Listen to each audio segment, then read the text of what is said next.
so now we're on to our next esteemed interviewee. My interviewee's name is Neirda and she runs Fundication, basically promoting digital literacy for the youth and young adults. Neirda, are you here with us? Hey guys, I'm here. How are you doing? Thank you for joining us. How are you? I am very well, thank you. Thank you for joining us through all the technical difficulties and everything else. Very much like what you're here for. You know, we're all trying to get used to this new e-learning, digital literacy side of life. Absolutely. All right. I think that with COVID-19 protocols being put in place in schools and what's happening in our community, that we have to take another look at how we're going to reach our kids with education. Right, and so stemming off that, with these new protocols like you're talking about being put in place in schools and housing, what are some of those direct impacts that we kind of see in that educational landscape? I mean, we're in the middle of, I think, an education renaissance, where now Right. we have to come from a place where we're reimagining education, Right. how we can still reach our kids, reach them in a quality way. And it looks like it's going to be through technology. There is this huge migration into technology, and then not just for our kids, but our families. Correct. Because now we're going to need that support with the e-learning being probably the prevalent and safest option at this time.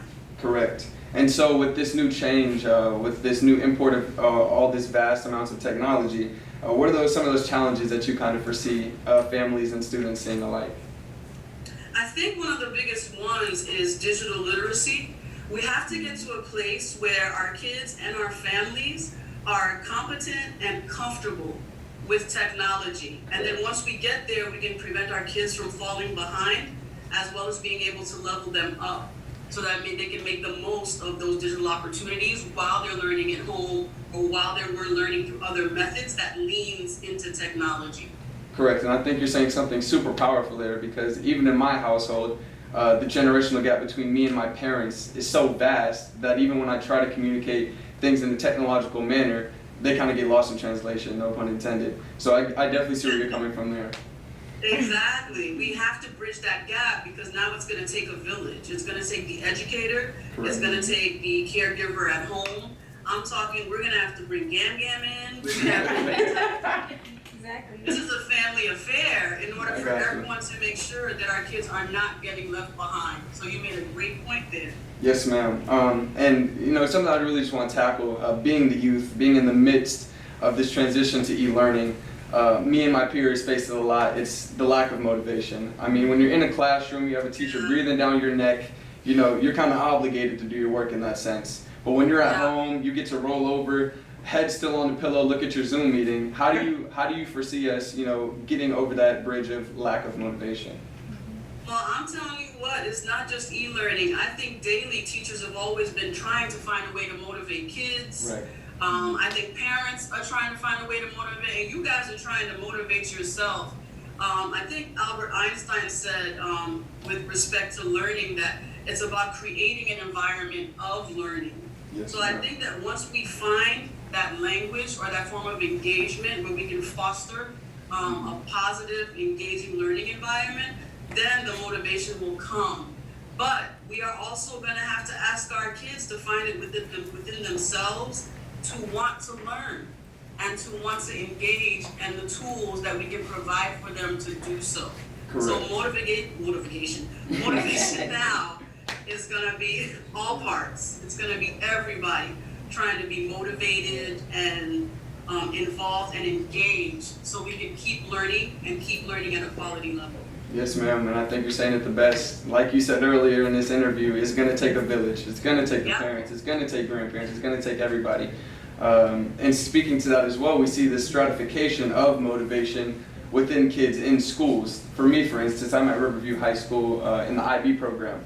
And for me, motivation is, you know, not a problem. Whereas we have some of those regular, you know, track kids and even special needs kids not really finding that same motivation because they do not have the same supports, nor did they have the same support growing up. So I definitely see where you're coming from there. Exactly. Even myself, I grew up, my background is in civil engineering, but my godfather was an engineer. I had uncles that were engineers and mechanics. So for me, I was kind of exposed to it. It was either going to be that or get into medicine, and I can't take pain or blood or something like that. I hear you. Me either. I could take apart anything that was in that house and try to put it back together. That's awesome. There were sometimes I didn't quite make it, but that curiosity and because it was around me. So I think it's definitely that village aspect. I am a firm believer. If they see it, they can be it. That's so if they beautiful. have to be at home on their computers doing work and you happen to be at home working remotely, because that is the direction business is going in anyway, if they see that, then maybe they'll be inspired by it and then they'll be motivated because they were exposed to it in the home. That is beautiful. Borderline poetic. Me myself, actually, it's funny. I'm also going into the civil engineering field myself. So kind of being able to, I committed to Cornell University for baseball, so I'll be pursuing a civil engineering there. Let me tell you what I love about what you just said. I think with our youth, they feel like they have to choose between academics and between the two. Look at Jacoby here, he's gonna go get both. If you just settle for one, you're winning the battle, not the war. We should be able to do it on the field and off. So if you want to get there via athletics, by all means, but pick up an engineering, pick up a mathematics, pick up a science on the way. You can be an athlete and a success on the field and off. So I wish you luck on both. I truly appreciate you there. And kind of my own little testimonial, I had amazing parents behind me, both educators, both stressed the importance of education, getting me to that next level in life and through my career. So like you're saying, it's that same village aspect that we keep coming around to.